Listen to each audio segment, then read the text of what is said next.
Study IQ IAS, अब तैयारी हुई अफोर्डेबल। नमस्कार दोस्तों, इस समय सबसे बड़ा प्रश्न यह है कि क्या दिल्ली खतरे में है? क्योंकि मैं आपको बता दूं, दिल्ली से जो यमुना नदी बहती है वहां पर सबसे ज्यादा मतलब आज तक कभी भी इतना लेवल का पानी नहीं देखा गया। ये आप देख सकते हो, Delhi floods, Yamuna water level reaches highest ever mark at 207.55 metres. CM Arvind Kejriwal ने यहां पर इमरजेंसी मीटिंग बुलाई है और साथ ही साथ केंद्र सरकार से मदद मांगी है। तो यहां पर मैं आपको डिटेल से बताऊंगा कि एग्जैक्टली हुआ क्या है, 45 साल पहले क्या हुआ था और क्या इस समय सिचुएशन है, क्या दिल्ली प्रिपेयर है अपने आप को संभालने के लिए। काफी कुछ जानने को इस वीडियो में, चलिए आगे बढ़ते हैं। लेकिन उससे पहले ध्यान रखिएगा, आज आखिरी डेट है। अगर आप यूपीएससी 2024 की प्रिपरेशन कर रहे हैं तो हमारा जो 3 लाइव बैच स्टार्ट किया गया है, प्योर इंग्लिश, प्योर हिंदी और इंग्लिश बैच, उसको आप ज्वाइन कर सकते हैं हमारे वेबसाइट ऐप पर जाकर, या फिर कमेंट सेक्शन में इसका लिंक है, वहां पर जाकर यूज करिए कोड अंकित लाइव, ताकि आपको मैक्सिमम डिस्काउंट मिले। और ध्यान रखिएगा, इन बैचेस के अंदर आपको प्रीलिम से लेकर इंटरव्यू तक की पूरी तैयारी कराई जाती है। टेस्ट सीरीज के साथ पर्सनल मेंटर आपको अलॉट किया जाता है, कुछ भी और एक्स्ट्रा लेने की जरूरत नहीं है। और इसके अलावा अगर आप एमसीक्यूज अटेम्प्ट करना चाहते हैं तो मेरे इंस्टा पेज पर जा सकते हैं, वहां पर स्टोरीज में जितने भी एमसीक्यूज हैं उसको आप अटेम्प्ट कर पाएंगे। तो चलिए सबसे पहले ये देखते हैं कि एग्जैक्टली हुआ क्या है। देखिए, नई दिल्ली से जो यमुना रिवर बहती है, आप सबको पता होगा, और दिल्ली में जो लोग रहते हैं अक्सर वो चीज जानते होंगे कि ये जो पूरा दिल्ली का मैप है, जो लोग इस साइड रहते हैं अक्सर यहां पर जो रहने वाले लोग हैं उनको कहते हैं यमुना पार, मतलब कि यमुना पार करके इधर वाले जो लोग हैं। तो यहां से आप देख रहे हो कि जो यमुना रिवर है वो आपका कई राज्यों से बहती है। ऊपर से अगर हम देखें तो उत्तराखंड हो गया, उत्तर प्रदेश हो गया और हिमाचल प्रदेश के बॉर्डर से टच होते हुए, या आप देख सकते हो हरियाणा होते हुए फिर दिल्ली को ये प्रॉपर क्रॉस करती है। तो मैं बात कर रहा हूं दिल्ली से जब ये गुजरती है ना, और स्पेशली ये वाला जो रीजन आप देख रहे हो यहां पर, इसमें सबसे बड़ा खतरा बताया जा रहा है। वहां पर बोला गया है कि 1978 में जो पानी का लेवल देखा गया था वो था उस समय 207.49 मीटर, लेकिन अभी इस बार इसको भी क्रॉस कर गया है, मतलब 45 साल का रिकॉर्ड टूटा है। और अभी प्रेजेंट में मैं आपको बता दूं, जब मैं वीडियो रिकॉर्ड कराऊं तो 207.55 207.55 मीटर ये आपको देखने को मिलेगा। और यमुना रिवर पिछले कुछ दिनों से अपने उफान पर है। इसका सबसे मेन कारण है जिस तरह की बारिश हुई है पूरे नदर्न इंडिया में, वो हम सब जानते हैं। देखिए, बताया जा रहा है कि लगभग 8,000 से 9,000 लोगों को इवैक्यूएट किया गया उस पर्टिकुलर रीजन में। और स्पेशली जो मैं आपको बता रहा था ना, जो सेंट्रल डिस्ट्रिक्ट है, ये वाला जो डिस्ट्रिक्ट है, ये लो लाइंग एरियाज में आता है, यहां पर नीचे है थोड़ा सा, इसी की वजह से सबसे ज्यादा खतरा रहता है कि यहां पर रहने वाले जो लोग हैं वो फ्लड से काफी प्रभावित हो सकते हैं। तो इसी की वजह से यहां पर बताया जा रहा है एडमिनिस्ट्रेशन के द्वारा कि उन्होंने एडिशनल डिप्लॉयमेंट कर लिया है रिलीफ और रेस्क्यू पर्सनल के लिए, और सिचुएशन को मॉनिटर किया जा रहा है। अगेन यहां पर मैं आपको बता दूं, लगभग 41,000 के आसपास जो लोग हैं जो कि इससे प्रभावित हो सकते हैं, वो वहां पर रहते हैं।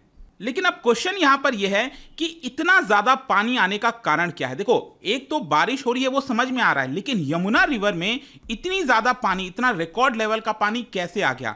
बेसिकली क्या होता है ना, अगर आप मैप में इसको ध्यान से देखोगे तो ये पानी अल्टीमेटली आ कहां से रहा है? ये आपका ऊपर वाला जो पार्ट है, नदर्न साइड है, वहां से ये पानी आ रहा है। तो अब आप खुद सोच के देखिए, अगर ऊपर वाले पार्ट में लगातार पानी आएगा और वहां पर जो डैम बना हुआ है उसकी वो कैपेसिटी नहीं होगी रोकने की, तो ऑब्वियस सी बात है वहां से पानी रिलीज करना पड़ेगा। और जब पानी रिलीज होता है तो नीचे वाले एरिया में, ये जो दिल्ली वाला ये एरिया आप देख रहे हो, यहां पर पानी बहुत सारा भर जाता है। तो वही हो रहा है एक्चुअली इस समय। मैं आपको बता दूं, इसका सबसे मेन कारण है कि यहां पर हिमाचल प्रदेश में आपको एक बैरेज देखने को मिलेगा। मैं आपको मैप के थ्रू भी दिखाऊंगा।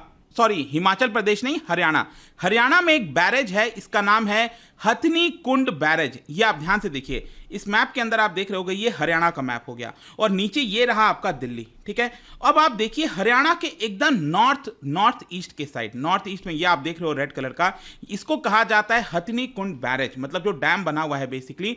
तो वहां पर क्या हुआ है कि पानी बहुत ज्यादा इकट्ठा हो गया है। तो ऑब्वियस सी बात है, हर एक डैम की कैपेसिटी होती है, अगर पानी वहां से रिलीज नहीं किया जाएगा तो अल्टीमेटली ये डैम टूटने के चांसेस हो सकते हैं। तो इसी की वजह से क्या हो रहा है कि इस पूरे नदर्न इंडिया में जो बारिश हुई है उसकी वजह से बहुत सारा पानी इकट्ठा हो गया है और वहां से वो पानी रिलीज किया जा रहा है, इस बैरेज से पानी रिलीज किया जा रहा है। और इसी की वजह से यमुना के अंदर जो पानी है इस समय दिल्ली में जो बह रहा है वो आपको देखने को मिलेगा। और कितना पानी, इसका भी आप देख लीजिए, ये लगभग 3,59,000 क्यूसेक। देखो क्यूसेक का आप समझ लीजिए होता क्या है। क्यूसेक को बेसिकली आप कह सकते हो cubic foot per second. Per second मतलब हर 1 cusec equals to 28.32 litres per second, मतलब हर सेकेंड इतना पानी रिलीज होता है, तो उसी को हम 1 क्यूसेक कहते हैं। सोच के देखिए, मैं बात कर रहा हूं 3,59,000 क्यूसेक। इतना सारा पानी रिलीज करना अपने आप में बहुत बड़ा अमाउंट होता है। तो वही हो रहा है कि इतना ज्यादा ये जो पानी रिलीज हो रहा है ऊपर की वजह से यमुना में बहुत ज्यादा उफान देखने को मिलेगा और ये अपने डेंजर लेवल को भी क्रॉस कर चुका है। नॉर्मल रेट आपको पता है कितना है? ये है 352 क्यूसेक। तो कहां 352 क्यूसेक और कहां 3,59,000 क्यूसेक? तो उसी की वजह से बताया जा रहा है कि यहां पर फ्लड का खतरा बढ़ सकता है। और मैं आपको यह भी बता दूं, जब ये बैरेज से पानी रिलीज होता है ना, ये हथनी कुंड बैरेज से, तो लगभग 72 घंटे लग जाते हैं पानी पहुंचने में। दिल्ली में पानी पहुंचने में लगभग 72 घंटे लग जाते हैं। और न्यूज यही आ रही है कि वहां से पानी छोड़ा गया है और आगे आने वाले 1-2 दिन में, मतलब प्रोबेबली आज रात को और फिर कल, यहां पर यमुना में जो पानी है वो उसका स्तर और ज्यादा बढ़ जाएगा। मतलब ऑलरेडी ये डेंजर लेवल को क्रॉस कर चुका है, ऑलरेडी 45 साल का रिकॉर्ड टूट चुका है। तो इसकी वजह से खतरा यह है कि जब वो टूट चुका है और ज्यादा पानी बढ़ने के चांसेस हैं, तो दिल्ली को तो खतरा होगा ही होगा। इनफैक्ट आप देख सकते हो बुधवार की सुबह तक जो फ्लो रेट था दिल्ली की यमुना में, मैं सिर्फ स्पेसिफिकली दिल्ली की यमुना की बात कर रहा हूं, यह था 2 लाख क्यूसेक मार्क का। और मैं आपको बता दूं कि जो अलग अलग डेंजर लेवल होता है ना, जैसे कि लो फ्लड वार्निंग तब जारी की जाती है जब 80,000 क्यूसेक ऑफ वाटर जो है रिलीज किया जाता है। मीडियम वार्निंग तब जारी की जाती है जब 2.5 लाख क्यूसेक रिलीज होता है। और हाई वार्निंग तब जारी की जाती है जब 3 लाख क्यूसेक जो है रिलीज होता है पानी। तो अभी बताया जा रहा है 2 लाख क्यूसेक जो है वो ऑलरेडी रिलीज हो चुका है, लेकिन जैसा मैंने आपको बोला वो और ज्यादा आपको देखने को मिलेगा। इनफैक्ट 1978 की मैं अगर बात करूं तो 1978 में क्या हुआ था कि दिल्ली में फ्लड आया था। जी हां, दिल्ली के अंदर बाढ़ आई थी जब 7 lakh cusec of water release किया गया था, वही हथनी कुंड बैरेज से। और इनफैक्ट अरविंद केजरीवाल जी का आज स्टेटमेंट आया और उन्होंने कहा है कि 1978 के बाद से दिल्ली के अंदर फ्लड नहीं आए। थोड़े बहुत इंसिडेंट हुए होंगे छोटे मोटे, लेकिन ओवरऑल जो बड़ा फ्लड होता है वो 1978 के बाद से नहीं देखा गया।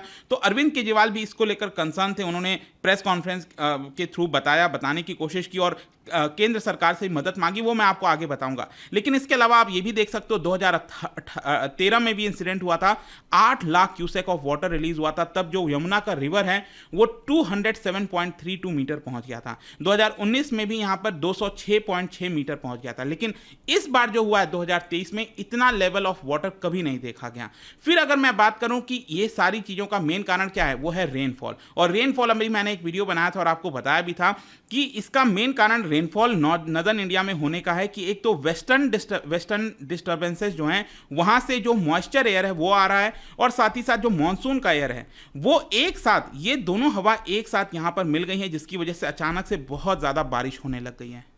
और स्पेशली आपने तस्वीर तो देखा ही होगा, जिस तरह की त्रासदी हुई है, जिस तरह का पूरा एक मंजर आपको देखने को मिला है, स्पेशली हिमाचल प्रदेश और उत्तराखंड के रीजन में। यहाँ पर इनफैक्ट ये भी बताया जा रहा है कि जो सॉइल है, जो मिट्टी है ना, उसकी भी कैपेसिटी होती है सोखने की, सैचुरेशन पॉइंट जिसको कहते हैं। तो अब मिट्टी की सोखने की कैपेसिटी खत्म हो गई है क्योंकि ऑलरेडी पानी बहुत जा चुका है। तो ऑब्वियस सी बात है, जो पानी है वो मिट्टी नहीं सोख पाएगी, वो ऊपर रहेगा और इसीलिए फ्लड के चांसेस बढ़ जाते हैं। तो नेबरिंग एरियाज में बेसिकली यही बोला जा रहा है कि सैचुरेटेड हो चुका है ऑलरेडी जो सॉइल है। और इनफैक्ट अगर आप अपर रीजन में देखोगे, ये तो मैं यमुना की बात कर रहा हूं, हिमाचल प्रदेश से लेकर जितने भी आप रिवर देखो अलग अलग राज्यों में, सोम रिवर हो गया, वहां पर ऑलरेडी वो डेंजर लेवल को क्रॉस कर चुके हैं। तो ओवरऑल पूरे नदर्न इंडिया के लिए थोड़ा सा खतरा है। लेकिन क्वेश्चन ये है कि दिल्ली अपने आप में काफी इंपॉर्टेंट हो जाता है, कैपिटल है, क्या दिल्ली प्रिपेयर है? देखिए, अरविंद केजरीवाल जी ने आज जो है एक इमरजेंसी मीटिंग बुलाई है। जैसे यमुना का रिवर 45 साल के मार्क को क्रॉस किया, दिल्ली पुलिस ने ऑलरेडी जो फ्लड प्रोन रीजन है वहां पर सेक्शन 144 जो है लगा दिया है। फिर इसके अलावा 2,500 टेंट जो है वो 6 डिस्ट्रिक्ट में, दिल्ली के 6 डिस्ट्रिक्ट में सेटअप किए गए, इंक्लूडिंग अक्षरधाम, ताकि वहां पर लोगों को रिलोकेट किया जा सके। रेल ट्रैफिक जो है, जो पुराना ब्रिज है ना यमुना का, वहां पर रेल ट्रैफिक सब कुछ रोक दिया गया है कुछ समय के लिए। और मैं आपको बता दूं, दिल्ली सरकार ने ये सेकंड वार्निंग जारी की है। पहली वार्निंग संडे को जारी की गई थी। एज पर गवर्नमेंट जो क्विक रिस्पांस टीम है, जो बोर्ड्स हैं, वो भी डिप्लॉय किए गए हैं इमरजेंसी सिचुएशन को देखते हुए। 16 कंट्रोल रूम्स ये सेटअप कर दिए गए हैं, ऐसा बताया जा रहा है। डाइविंग और मेडिकल टीम्स उनको भी डिप्लॉय कर दिया गया है नेसेसरी इक्विपमेंट के साथ। लेकिन सबसे इंपॉर्टेंट चीज यहां पर जो अरविंद केजरीवाल का कहना था, ये आप देख सकते हो, उन्होंने एक ट्वीट किया और बेसिकली उन्होंने सेंट्रल गवर्नमेंट से मदद मांगी। देखिए, उनका कहना था कि अगर पानी रिलीज नहीं किया जाएगा ऊपर जो हथनी कुंड बैरेज है वहां से, तो यमुना का लेवल जो है जो पानी का, वो आपका स्टेबल हो सकता है। तो बेसिकली वो आग्रह कर रहे थे सेंट्रल गवर्नमेंट से, ये कह रहे थे कि आप प्लीज जो है इसके ऊपर फोकस करिए, ध्यान दीजिए कि पानी और ज्यादा रिलीज ना किया जाए बैरेज से। लेकिन जैसे मैंने बताया कि ये थोड़ा सा मुश्किल हो जाता है, डाइसी सिचुएशन हो जाता है, क्योंकि अगर डैम में भी वहां पर पानी इकट्ठा रहने दिया गया और वो डेंजर लेवल को क्रॉस कर रहा है, तो डैम का भी टूटने का चांस होता है। तो देखना होगा, वो एक्सपर्ट्स के द्वारा देखा जाएगा, समझा जाएगा कि एग्जैक्टली क्या वो पानी अभी रोकेंगे वहां से या फिर फर्दर रिलीज करेंगे, वो समय बताएगा। बट आई होप कि इस वीडियो के माध्यम से आपको सब कुछ समझ में आ गया होगा कि एग्जैक्टली ये चर्चा क्यों हो रही है। और जाने से पहले एक इंटरेस्टिंग क्वेश्चन, क्या बता सकते हो भारत में कौन सी नदी में आपको जो फ्रेश वाटर डॉल्फिन्स होते हैं वो पाए जाते हैं, मतलब ये घर माने जाते हैं फ्रेश वाटर डॉल्फिन्स के, कौन से नदी के अंदर? इसका राइट आंसर आप सबको पता है, मेरे इंस्टाग्राम पर तो मिलेगा ही।